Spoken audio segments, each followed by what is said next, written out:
হে WhatsApp guys, আমি হচ্ছি ফরদিন, আপনি হচ্ছেন ফরদিন ব্লগ। আর আজকে আমি আপনাদের একটা হরর স্টোরি শোনাতে চলেছি। তো চলুন শুরু করা যাক। তো বন্ধুরা, কিছু গল্প এমন আছে যেগুলো অত এক্সাইটমেন্টের সাথে বলতে নেই। কিছু গল্প এমনও আছে যেখানে খুশি নয় বরং দুঃখ লুকিয়ে থাকে। কিছু গল্প এমনও আছে যেখানে সাহস নয় বরং বুদ্ধির সাথে কাজ নিতে হয়। তো চলুন আজকের গল্পটি শুরু করা যাক। তো বন্ধুরা, আজকের গল্পটির নাম হচ্ছে দ্য রেড রুম। তো চলুন শুরু করি।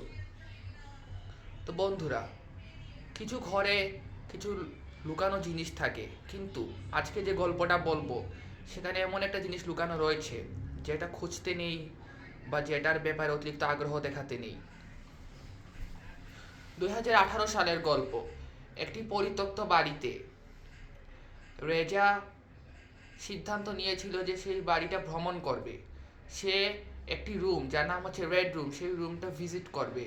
স্থানীয়রা বলতেন যে ওই রেড রুমে নাকি অশরীরী কিছু আছে, আর যে ওই রেড রুমের সন্ধানে যায় সে নাকি আর ফিরে আসে না।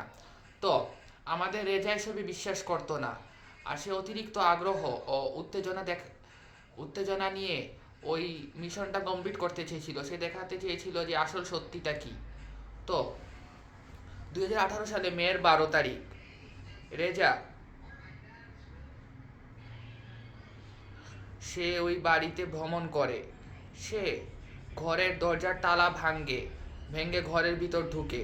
ঘরে ঢোকার পর সে রেড রুম খুঁজতে থাকে। কিছুক্ষণ খোঁজার পর সে রেড রুমটি পায়, কিন্তু অবাক কাণ্ড, বহু বছর পুরনো রেড রুম হলেও রেড রুমে কোনো তালা মারা নেই। মনে হচ্ছিল যে তার জন্যই রুমটি খোলা খোলা আছে। সে রেড রুমে প্রবেশ করে দেখে যে রেড রুমটা বিশাল বড়। এরকম নয় যে একটা সাধারণ কক্ষ, দেখে মনে হচ্ছিল যে এটা একটা 4টা রুমের সমান একটা রুম। সে দেখে বেশ অবাক হয়। তারপর কি, সে তার মিশন শুরু করে। সে একটা ফোনে সে তার ভিউয়ারদের উদ্দেশ্য করে বলছিল, বন্ধুরা, আমি রেজা, আমি আজকে আপনাদের রেড রুম পরিবেশন করে দেখাবো।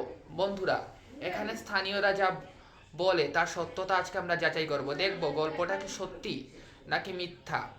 আসলে স্থানীয়দের মতে এই রেড রুমে নাকি একটা সময় অসংখ্য মানুষকে বন্দি করে রাখা হতো এবং তাদের চিৎকার ও হাহাকার শোনার মতো কেউ ছিল না। এক সময় তারা মারা যায় এবং মনে করা হয় যে তাদের আত্মা এখানে আজও ঘুরে বেড়ায়।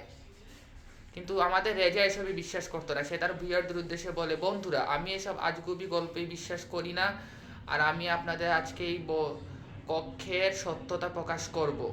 তো চলুন ভিডিও তো চলুন আমরা শুরু করি। তারপর রেজা কক্ষটি পুরো ঘুরতে থাকে। কিছুক্ষণ পর সে এক কোনো একটা মেয়েকে বসে থাকতে দেখে। মেয়েটি কাঁদছিল এবং তার দিকে তাকাচ্ছিল। সে মেয়েটিকে দেখে একটু অস্বাভাবিক ভাবে, কারণ মেয়েটির মুখে চুল দিয়ে ঢাকা, মেয়েটি সাদা কাপড় পরা। সে মেয়েটির কাছে যায় কিন্তু মেয়েটি গায়েব হয়ে যায়। একটু পরে মেয়েটি তার পিছনে তার দিকে তেড়ে আসে, বাট মেয়েটি আবার গায়েব হয়ে যায়। একটু পরে সে একটি বৃদ্ধ লোককে দেখে যে একটি চেয়ারে বসে আছে, আর যে তার দিকে যে হাসছে, আর তার হাসির শব্দ এতটা বিকট যে রেজার কান পর্যন্ত ফেটে যাচ্ছিল। একটু পরে সে একটি বৃদ্ধ মহিলা দেখে যে তার জন্য খাবার নিয়ে আসছিল। রেজা প্রথমে প্রথমে রেজা একটু অবাক হয়, তারপর সে তার মনে ভয় ঢুকে যায়। সে মনে মনে ভাবে, স্থানীয়রা যা বলছে তা সত্যি নয় তো। তার সারা শরীর থেকে ঘাম ঝরতে থাকে। কিছুক্ষণ পর সে দেখতে পায় যে ওই মেয়ে, বৃদ্ধা তারা সবে তার দিকে এগিয়ে আসছে। সে রেড রুম থেকে বেরোনোর চেষ্টা করে, কিন্তু রেড রুমের দরজা এখন তালা মারা ছিল। তালা দেখে মনে হচ্ছিল যে রেড রুমটি হাজারো বছর ধরে বন্দি রয়েছে। তখন একটি মেয়ে বলে যে, তুমি সময়ের গোলক ধাঁধায় ফেসে গেছো। বৃদ্ধ লোকটি তখন উঠে বলে যে, আর তুমি এখন আমাদের সঙ্গী হবে। বৃদ্ধাটি বলে যে, তুমি কেমন মৃত্যুবরণ নিতে চাইবে, সহজটা না কঠিনটা। রেজা তার মুখ থেকে বের হচ্ছিল না। একটু পরে রেজার আওয়াজ শোনা যায় এবং তার আওয়াজ শোনার মতো কেউ ছিল না। তো পরদিন ওই বাড়ির পাশে রেজার লাশটা পাওয়া যায়। স্থানীয়রা, রেজার পরিবাররা লাশটা নিতে আসে, আর ওর পরিবার দেখে সুখে কাতর হয়ে পড়ে। স্থানীয়রা বলে যে ছেলেটাই ছিল এদের শিকার। আর গল্পটা এখানেই শেষ। তো বন্ধুরা, আজকের গল্প দেখে আপনারা কি বুঝলেন যে সবসময় কিছু গল্প মিথ্যা হয় না, সবসময় কিছু গল্প যুক্তি দিয়ে বিচার করতে নেই, কারণ কিছু গল্পে বুদ্ধি দিয়েও কাজ করতে হয়। অতিরিক্ত কৌতূহলও ভালো না, অতিরিক্ত উত্তেজনাও ভালো না। তো ভিডিওটি ভালো লাগলে লাইক সাবস্ক্রাইব করতে ভুলবেন না, কমেন্টে অবশ্যই কিছু লিখবেন। আবার দেখা হবে নেক্সট ভিডিওতে। সবাই ভালো থাকবেন আর জুম্মা মুবারক।